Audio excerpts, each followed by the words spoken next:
Hey man, I've been working on a story on Laura. I've got 2 art series up now. She said a lot of things about you. Yeah, great. Some get it, but some yeah, I'll just tell you that. I gotta get you really log on my name. I'll send it to you. But it's pretty good.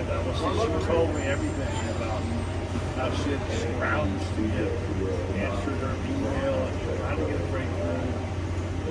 She talks about how you wrote to her and the fact that you did try to keep her out of wrongs. You had a baby effect on her. She talked about a lot of things. Really good. Really good. That's a whole bunch of folks. She might be around. Go blue. Go blue. Go blue. $5.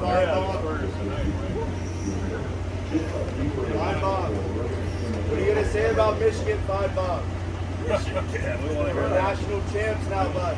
Back. What are you going to say? 30 minutes. Talk some shit on the Yeah, game. we haven't been here in a couple of years, so it's That's great what I to thought. see some folks that get not seen too often, and that's exactly what we have right now. I just wanted to feel my age, so I thought of a couple of my contemporaries, Pat Joy, who I covered today in SEC championship games with, and Buddy Martin.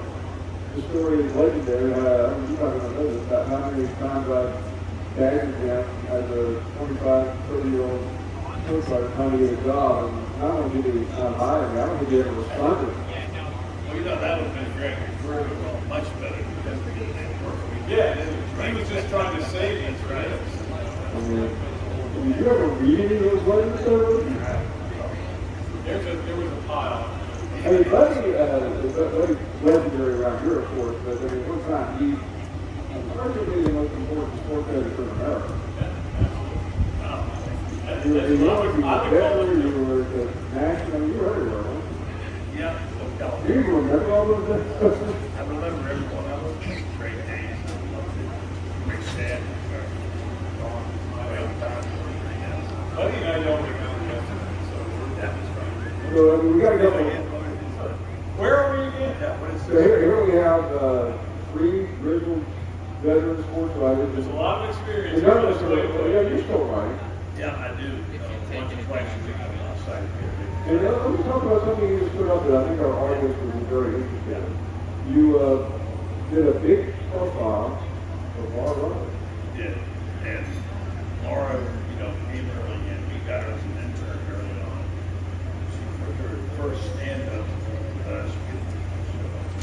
she was phenomenal. She was just relentless. And she was determined. How do you think somebody who's number 1 committed, number 2, very beautiful lady, and so smart and determined, she was not going to be deterred at all.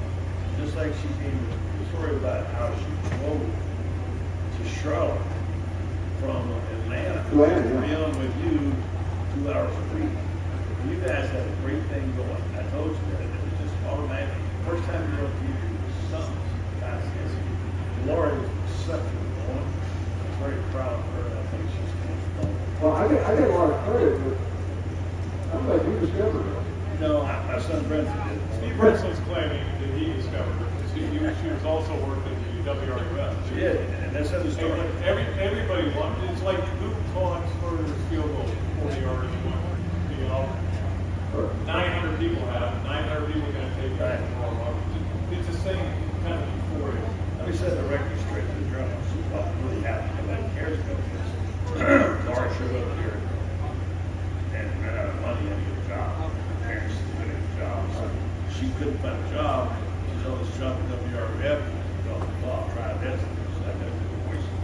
So she called and saw Steve Russell. He was the first person to talk. He signed her up for a job 5 to 9 shift. The problem was 5 a.m. She didn't know that. And she did the whole summer. And one day she was in practice. And my son Brendan was showing her something. She walked up and said, "What are you doing?" And that conversation grew. And she became one of our real special reporters and did her first TV on a recruiting show on our yeah, everybody should take credit for it all. Well, she's become And she did. legitimate superstar, and sitting around talking about the good old days. I know. Well, she crashes a lot.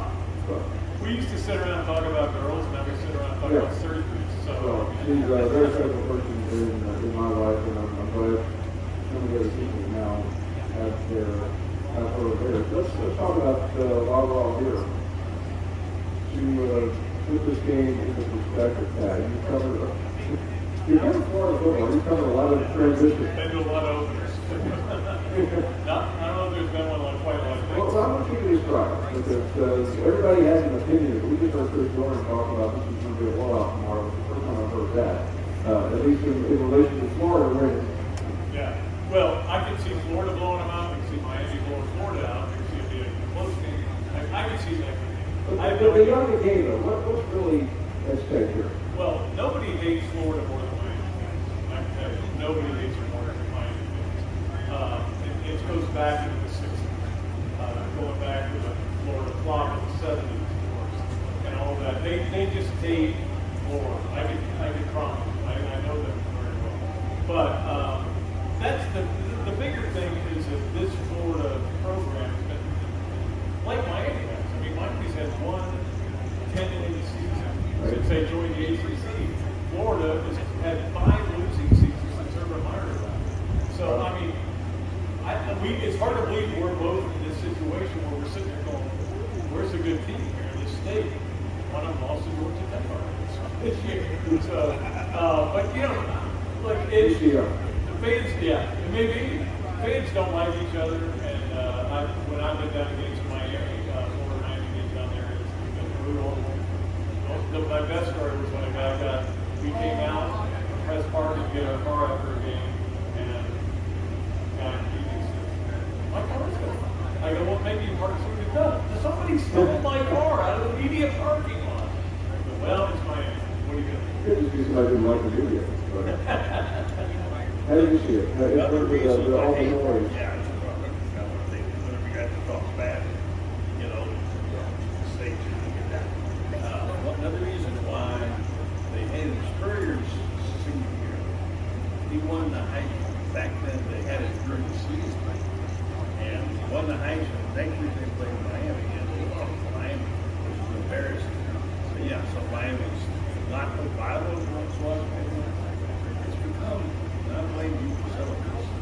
When I said so, voted it's somehow it's become hype beyond what it is. We know the reason both programs need to win. But neither one of these teams want to affect the national championship at all. So how can it be this gigantic game? That's no bearing on the national Well, championship. I mean, from a national perspective, it's only important because of the consequences of who loses. Well, I think too, that it's certainly not the biggest game that's ever been played this long. No. But it's probably one of the biggest opening games. Maybe you go back to the Peach Yeah, Jam, in '69. We didn't know that. We did know, yeah. But I mean, when you think about it, Florida for a long time always played Central Michigan, you know, all these teams go over the season. And then when they played big games in non-conference games, they already played them on all sides. Michigan, they played Arlington and Miami in 2019. So they rarely play big games over the season at home. I think the last time they played a Power 5 game, I think they cut in '92. So it's very rare that it happens. So I think that's why everybody, because you've got an energy that's been building up for 8 months, you know.